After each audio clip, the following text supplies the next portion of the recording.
I hope that you're enjoying your lunch. I'm Becca Legg, and I have the privilege of leading Restored, a Christian organisation that's speaking up about violence against women and equipping the church to stand with survivors and against domestic abuse. Now, if you've stumbled across us this afternoon, do visit our website later to find out more about what we do, restored-uk.org. Over the last few weeks, we've been sharing some of our friends with you, women who inspire us, women we think you'd like to meet. And today, I'm really delighted to welcome a friend that I work with, Esther Sweetman. Esther's volunteered with Restored for 6 years, trained as a counselling psychologist, social researcher, and a theologian. Esther's worked as a volunteer for Restored, establishing and developing the Survivors Network and editing the Survivors Handbook. Esther, welcome. Thank you for having me. Oh, it's a real pleasure. What everyone doesn't realise, I get to talk to Esther lots of days, but it's really nice that I can share you with everybody else. So Esther, before we get into questions about the work that you've done at Restored, tell us a little bit about yourself. And you haven't said very much, you just said you're welcome, but from your accent, we can tell you're not from around here and that you're from North America. And I'm going to be very careful not to specify which country, because I know that might get me into trouble. So where did you grow up? What did growing up look like for you? Yes, so I grew up in Canada. So I was born and bred in Montreal.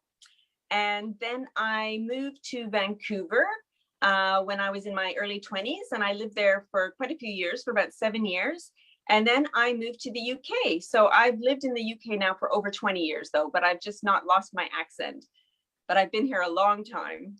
Yeah, it's a good accent. It's nice. And it's all I say I like accents. I don't like my own accent. I'm from the West Country, and occasionally I've worked really, really hard to ironing it out.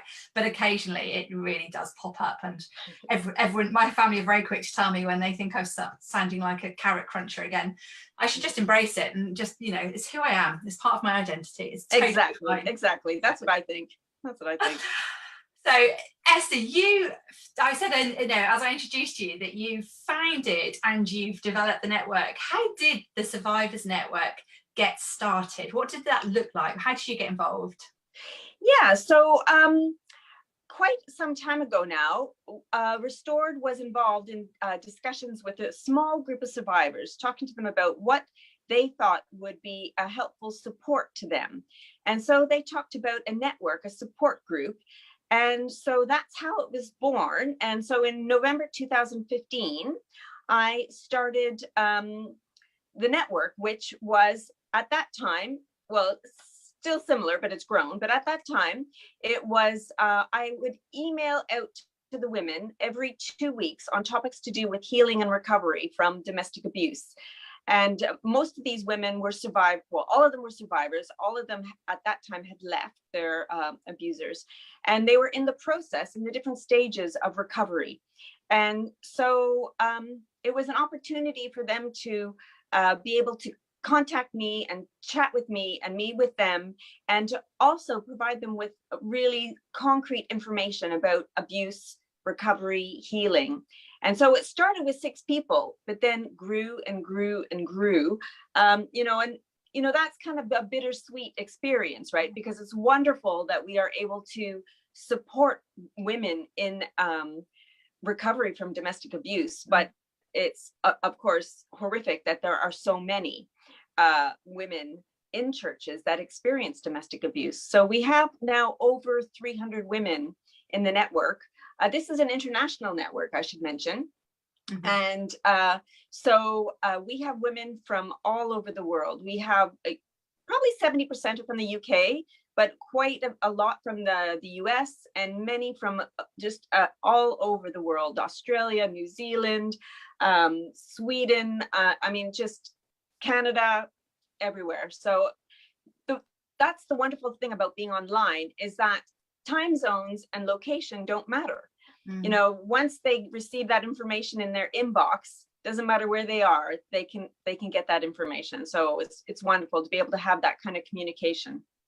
Yeah, it is amazing, actually. I know that I don't know if people know this, I used to live in Kenya years ago, and I still got friends there. And an old friend of mine got in touch and said, do you know what my sister could really do with some information? Is there anything you can send? And I said, well, I don't need to send anything, because actually it's so accessible on the internet, that it's you know, and I think they've joined and they've been able to access things, and that's just phenomenal, actually, the access that it gives anybody to these really vital resources if necessary. So I think you've answered a little bit about some of how it works and what it looks like, but actually, why is it so necessary? Because there's lots of organisations out there, aren't there, that, you know, there's Women's Aid and Refuge and like oodles of amazing, like, you know, absolutely amazing organisations working to support survivors.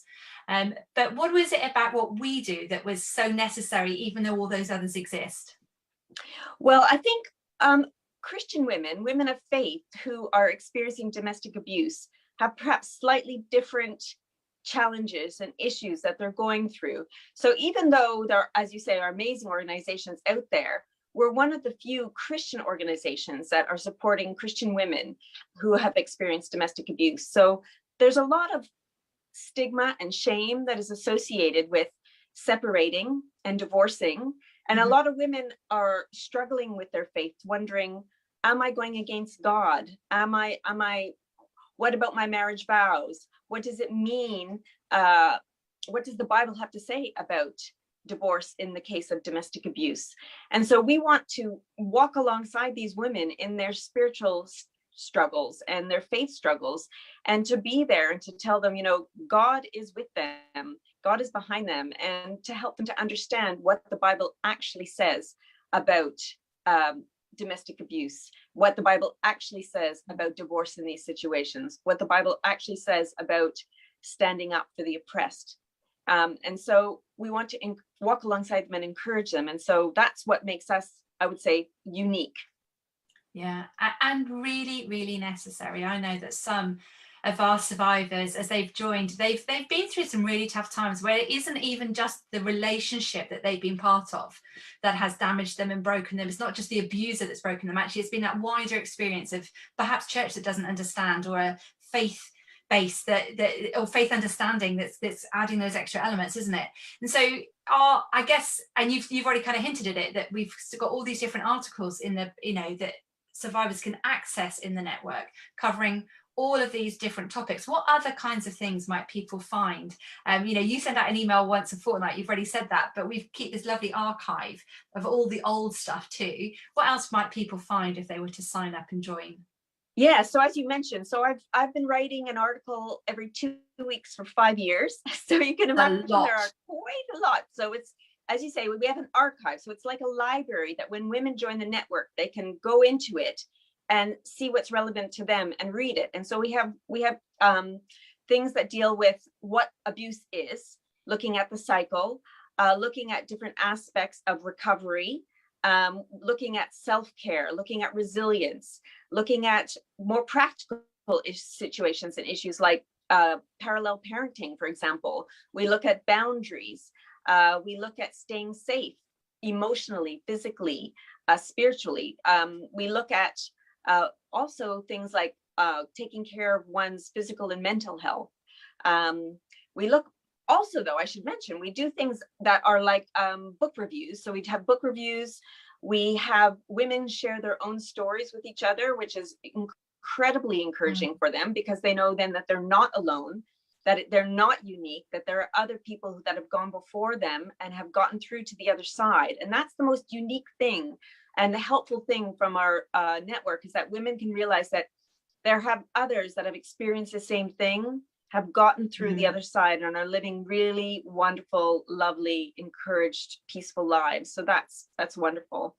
The other thing that we've done in the past as well is the women have shared their poetry with us. And we've actually created a booklet of all the survivors' poetry, which is incredibly powerful and beautiful. And so there's been lots of interaction with the network. We also provide lots of links to services and support and programs. So it's a very interactive network as well. So that's another, and I should also mention, part of our network, part of the support, is that we have a Facebook support group.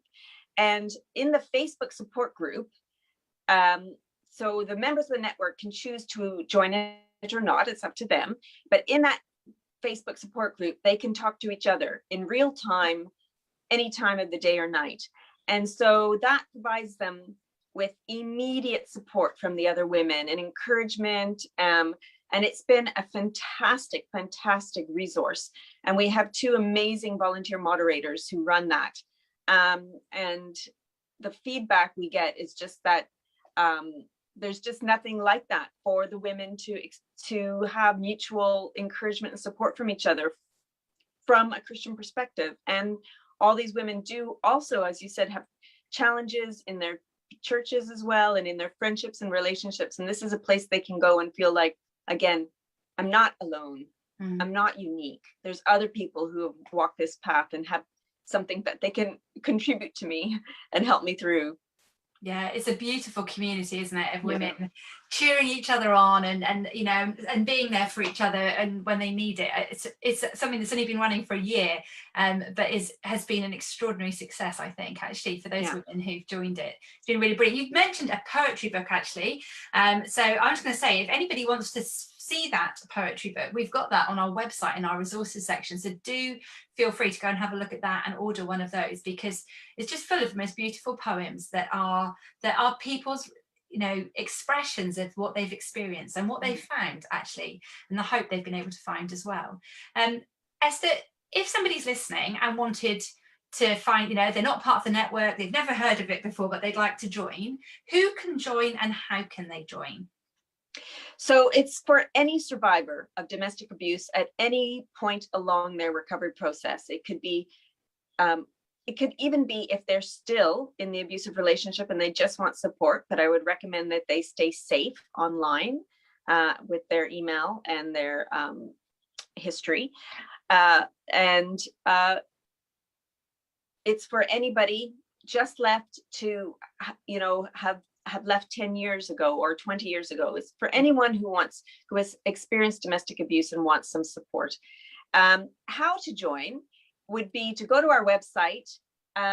There's some drop-down boxes, which is saying, I think the drop-down box says, what does it say, Becca? There's I need help. And then if you go through there, you can go to the survivors, but you could also go straight to, so our website is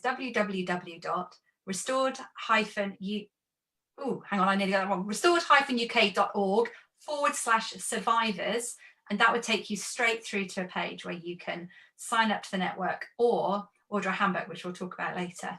But that's probably, restored-uk.org/survivors. I'm sure that the other Esther will somewhere be putting that in a link underneath the video as we speak, hopefully, and that'll make it really easy. Yeah. Brilliant. So you mentioned earlier, Esther, that we just found out, didn't we, the other day, we've gone over 300 members of our Survivors Network, which is like you said, it's bittersweet, isn't it? It's wonderful that 300 women have found somewhere to come and find support, but yet terrible that they need it. But nevertheless, that is where they are. And you have interacted personally with almost every single one of those women. And I think, firstly, I want to say on their behalf, thank you, because I know what a difference you've made to some of them, or to all of them, but to some of them in particular, the encouragement you've been able to give them and the words of support have been extraordinary. But are there any of those stories, you know, we always keep things confidential and anonymous, so, you know, that just goes without saying, obviously, for anyone who's listening, but are there any of those stories that have particularly stuck with you or that you think would be really helpful to share? Well, I have to say there are quite a few, and I think the stories that particularly stick with me are ones where I've walked with the woman through the most horrific period of their life, where perhaps they're actually leaving, and the challenges, the struggles, the fear. And then, because I have been around for so long, I keep a relationship with these women over years, periods of years. And over the years, I see how they've grown, how they've developed new hopes and new lives, and they're just flourishing. And so it's so wonderful to see that road that they've walked and how their lives have been transformed. I think that is the most encouraging thing for me, really, is to see that how the transition, and now they're out the other side and they're just so happy and living wonderful, exciting lives. So that's really encouraging to me. It's such a privilege, isn't it, to be able Yeah. to walk alongside people and watch their stories of transformation. Now, this year we've been talking, over the last year, we celebrated 10 years of Restored, and our tagline alongside that was, changing the story for women for 10 years. And but it's such a privilege, isn't it, to It walk is. alongside women, Yeah. yeah, and to witness it. And yet also, I guess someone's listening in as well, and maybe they're supporting someone who's been through it. And I'm really sorry, because this is not a question I prepared for you at all, Esther, just heads up. But sometimes, we do see these amazing stories of transformation, and in the long term we see them all the time, but sometimes those stories take quite a time, don't they? Those Yeah. stories don't change overnight. There's a whole bunch of pages between the first page and the last page. And I guess for somebody who's listening, it's helpful to understand that actually this is a long road sometimes, and it can look like you've gone back a few steps before you go forward. Yeah, exactly. And also for the individual in the recovery process to understand that that's normal, but also for friends and family who might be watching to understand that your support over the long haul is what is incredibly valuable to this person. And that just to realize that it is a long haul, and just to be there and say, I commit to this person through the long haul, because it is difficult, and it is a journey. And there are so many challenges along the road for that person. And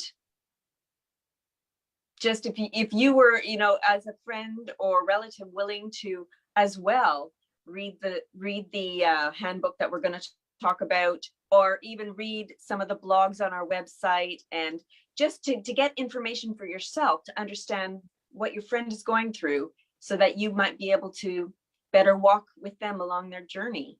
That would be amazing. Yeah, absolutely. It is. I think the reliability of those people who walk alongside us is so important in a world that's been unreliable and has failed you. Then to have people that you can rely on and that you can trust and who value you means everything, doesn't it? So we keep talking about the handbook, and I did want to come back to it and make sure we talk about it. So Esther, so if for anybody who hasn't seen it, it will, I'm sure again the other Esther will be. We both got it. We both got it. Oh, double whammy on the Survivor's Handbook. This is an excellent book. It's quite a thick old book as well. Talking of stories with lots of pages, this is a story with lots of pages and lots of pictures though as well. It's very, very beautifully laid out. Tell us a little bit again about how did this get started? What prompted such a big, fat, jolly, juicy, excellent book to be written? Well, again, we realized there was a real gap in the market, so to speak, in terms of resources for women who are coming out of domestic abuse situations. So there are a lot of books out there that recount women's individual stories, which are wonderful and powerful, but that there was nothing that dealt with all the practical issues that women have to deal with. So finding new accommodation, finding new jobs, sorting out the bank account. Yeah. Sorting out your bank account, financial issues. I'll look at the look at the contents page quick. Yeah. Dealing with debt, returning to work. Like, these are all very, very practical things. When women leave, sometimes people think, oh, when women leave, everything is just going to be hunky-dory, because that's the whole thing that they have to do, is just walk out the door. The reality is that is just the beginning of the challenge that they're going to be encountering. They have a whole realm of new things that they're going to have to deal with because of leaving. So it's incredibly courageous, and people don't, I think, quite understand how courageous it is for women to walk out, because they're basically having to start their life all over again. So that is the first section of our handbook, is dealing with all those practicalities. But then, of course, we have all the emotional things that we need to deal with, and we need to look at, supporting ourselves through perhaps physical ill health or mental ill health, supporting our children who have maybe experienced trauma as well during that period of time, looking at boundaries, looking at self-care, self-worth. So there's and lots of emotional work that we need to do during that period of recovery as well. And then finally, for Christian women particularly, they're going to have a lot of theological questions and spiritual questions. So we have a whole segment on theological issues, and we look at things like, what does the Bible have to say about domestic abuse? Is it biblical if I leave or divorce an abusive partner? And we look at spiritual abuse, but we also look at things like justice and forgiveness. So these are really, really big issues that many Christian women struggle with. And so we don't want to leave them high and dry. We are willing to step into that gap and say, yeah, let's discuss these really challenging issues, and let's acknowledge that they're tough, and we're willing to walk alongside you as you deal with them. But here's a resource that you can look at and read, because I think the reality is that information empowers us, right? And it helps us along the journey. So I think in general, the whole network provides two really important things for survivors of domestic abuse. It's information that empowers them, and it's community that supports them.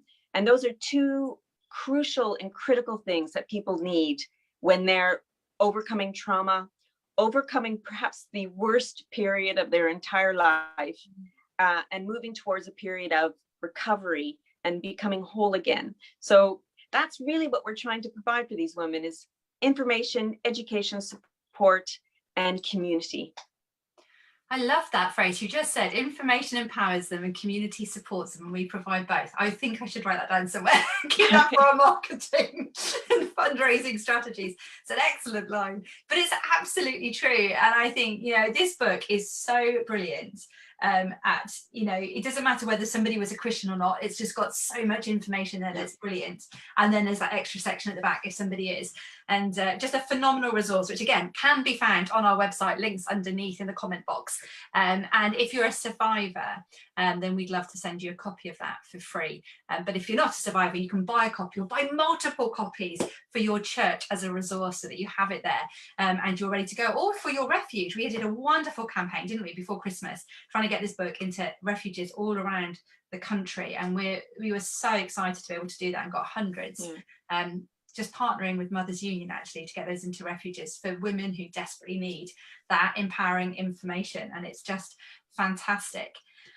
So Esther, if there's somebody who might be listening, or somebody is going to share this information with them who thinks actually I might benefit from joining your network, but actually is just feeling a bit overwhelmed and a bit nervous and a bit unsure of what to expect if they did that, what might somebody expect if they were to go to that page on our website /survivors and click on the button that says I'd like to join the network? What would happen next? Because I know sometimes when the rest of our world is chaotic and the rest of our world has fallen apart, anything new can be a bit frightening. But understanding what's going to happen can be really helpful. What would that look like for somebody? Sure. So they will receive a welcome email, and in that email they will get the links to the archive, so all of the old blogs, and it's archived by theme, and so that they can easily access what is important to them to read. They can go into it as much as they want or not, and no one is paying attention to what their activity is, so that's very private to them. Yeah. And then every 2 weeks they will get an email from me on the newest topic that week. And again, no one is observing them. I don't communicate with them in any way unless they communicate with me. And of course, if they communicate with me, then I'm very, very happy to respond. But they're not going to be getting endless intrusive emails or anything like that. It's once every 2 weeks, an email on the relevant topic that week. And then it will also give them the link to, if they want to join the Facebook group, how to do that. So by joining the network, you don't automatically join the Facebook group. That is your preference if you want to take that next step. And even once you join the Facebook group, you don't have to be contributing. You can watch the conversations and how things go. So you can be as involved or as not involved as you want. Because sometimes people just like to see the conversations, and they benefit from just what other people are talking about and what other people are going through. So there's a real benefit to that. And again, the book gets sent to them if they ask for it. So we don't force the book on anybody. And if they ask for it, then we send it to them. Yeah. So it's basically as much or as little as that person feels that they are able to receive at that time. And I know sometimes it's really anxious sometimes to make that first step. And you know what they could do is just talk to a friend if they wanted, and just say to the friend, you know, just can you sit beside me in front of the computer as I push the button and as I put my name here, and just, you know, have that friend be that moral support for you as you do that. And then, you know, that friend can just, because they've been there, then they know what's going on for you, and then they can be a part of the, you know, your journey and walk with you at the same time. So that's always a good thing. That's really helpful, actually, because that just shows how friends can be supportive as well, doesn't it? You know, as friends supporting people that we love who've gone through this, we don't need to be the expert, and we don't need to have all the answers. Sometimes it's as much, it often, like 99 times out of 100, it's enough to sit alongside somebody as they work their way through, isn't it? And just, so they're not alone. And I think that's a really helpful thing. You know, Esther, you have done so much over the years, and it's been so brilliant. And we're honouring you today a little because we are so grateful for all you've done, because Esther's actually stepping down, and she's not stepping away completely, but she's stepping down a little from overseeing all of this work and beginning to focus on some other things for us. And so what we're doing at the moment is fundraising to replace Esther, to have a new Survivors Network manager. It's something we all can't quite get our heads around, that Esther's not doing it anymore, but we are very excited to be meeting somebody new who's going to come on and join us. But this is something that we, you know, it's been a tough year, hasn't it, for charities all across the country, and Restored is no different. You know, finding the finances that we need to continue doing this incredibly important work is always a challenge. And we, you know, personally, on a personal level, I hate asking for money. I really do.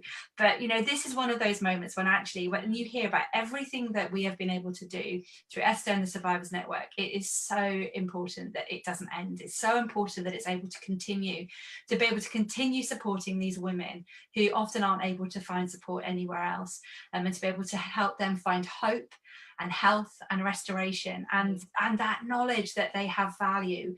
You know, they have value to us and to God. And if you'd like to stand with us as we do that, then actually please head to our website, to restored-uk.org/community, so that you can help us to build that community for these women, where they can find the support that they need and the information that will empower them. And Esther, anything you'd like to say to anybody who might be thinking about perhaps donating and helping us with this? Please do. That will do. That was quite good enough. I do have one quote that I thought might encourage people. Can I read that out? Yeah, of course. Time. Yeah. It's just a quote from a survivor from the network. And she just said, "I wept with relief and hope when I found a Christian charity who care about this issue and want to support survivors as they navigate the difficult road to full healing and recovery." And I think that is the thing, is that women can be desperate when they are feeling that there's no one there, but the relief to know that that we're here for them, you know. And so I do really encourage anyone who feels compelled or called to support us to really do that, because it does make a difference. And that's the thing. It does make a difference to these women, huge difference.